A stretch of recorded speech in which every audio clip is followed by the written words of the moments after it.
Today we're talking watches with Scotty. Scotty. Mm-hmm. And we're talking. I want to talk to you today about why is the Breguet Type 20 so cheap? Why? And I got to tell you the truth. I think the problem with the Breguet is because it is a slightly inferior chronograph in the sense that it's a CAMS chronograph. There's a lot of bargain new chronographs coming out that are column wheel. Mm. Column wheel vertical clutch, that new Tudor, the Black Bay Tudor that came out, which uses the Breitling movement, the in-house Breitling. O1, yes. And that's a bargain piece. You even had Tag Heuer release that chronograph which used the Seiko Instruments technology. Yes. And that's Don't know a much column about- wheel chronograph. Okay. Or to be had for what, 4,000 or something? 4 to 5, I think. And I got to tell you the truth there, Scotty. The Breguet, it's maybe yesterday's man. It's yesterday's man standing because it's... Do you think that's a bit... Let's have a look at that. Is that a bit small? Tell me truthfully. See, is that small or what? How do you feel about... People are obviously buying these retail Mm. because they're coming up on the pre-owned market. So Yes. obviously people are having to buy them retail to begin with. Yes. So people Yes, do that's- like them. Are they dropping because Breguet is not as well known as other brands? So there's just not as many people out there aware of Breguet?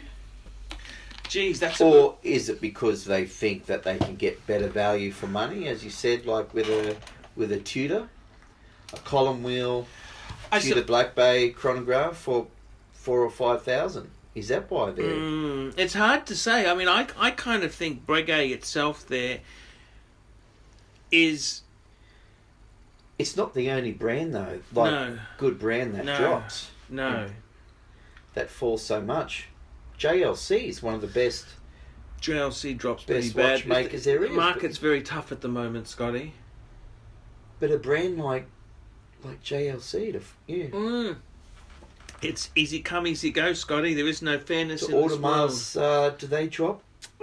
Certain models are not quite as bad as that there, but like Vacheron is very hard to sell. You know, they kind of they have some different lines there. They have the overseas line. You know the overseas?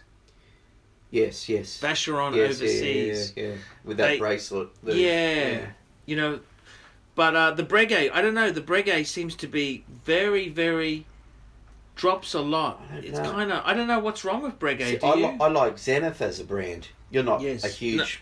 No, Zenith. Zenith. That's a very, very highly regarded movement maker. Rolex use their movements, high-end movement. They drop. They tank. I mean, even retail, they'll discount 40% to move them out the door. Yes, you're right. You're seeing them on Joma Shop, minus 40%. Yes. To move them. I mean, it's a great market. So what? What's wrong with a great market? They're brand new. They are brand new. Can't go Nothing's wrong with that. with a great deal. Yes, I really like Zenith.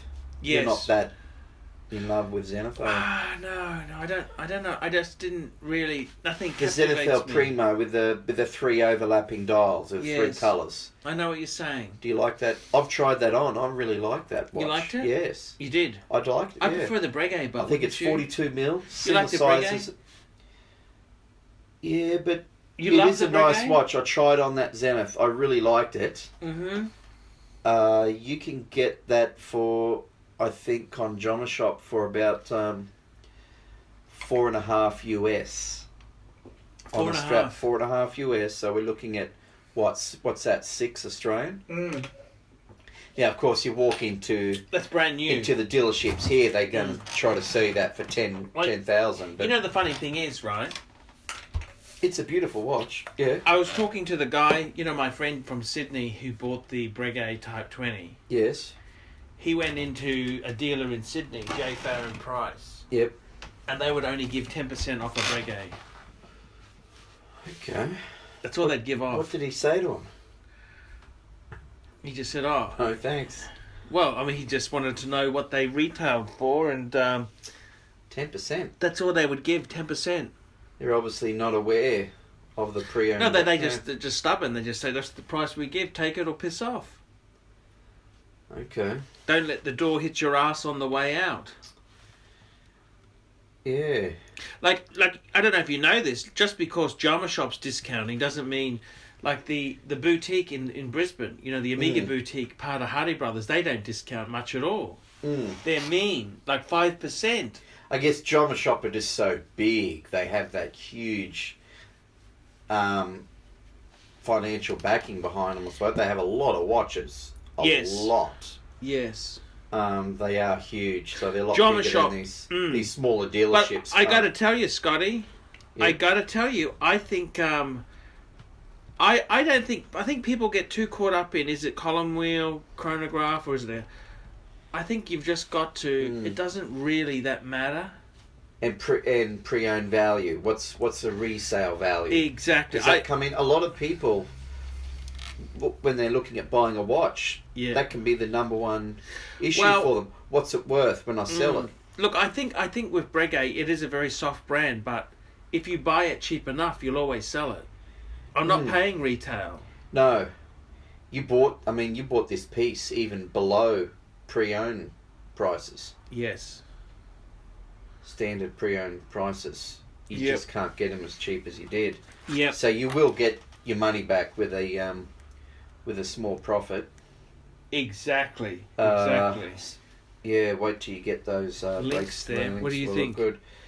Yeah, what do you think? The Zenith. You know the one I'm talking about? White dial, blue, red, grey sub dials overlapping. I'll just call it up. You should call it. Bring it up. Just have a look. So type in Zenith. They love the squeaky chair, by the way. Okay.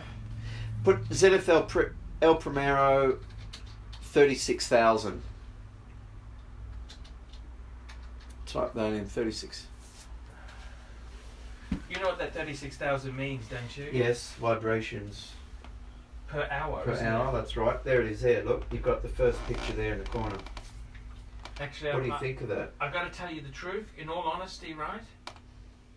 I think it's actually quite a nice looking watch. It is quite stunning. nice. It is However, yes. very nice clean dial. They had some El Primos which had the displayed part of the movement. I thought that was very tacky, looking like a tourbillon. Yeah, I think that's in the Defy range. But I got to say, the classic El Primo.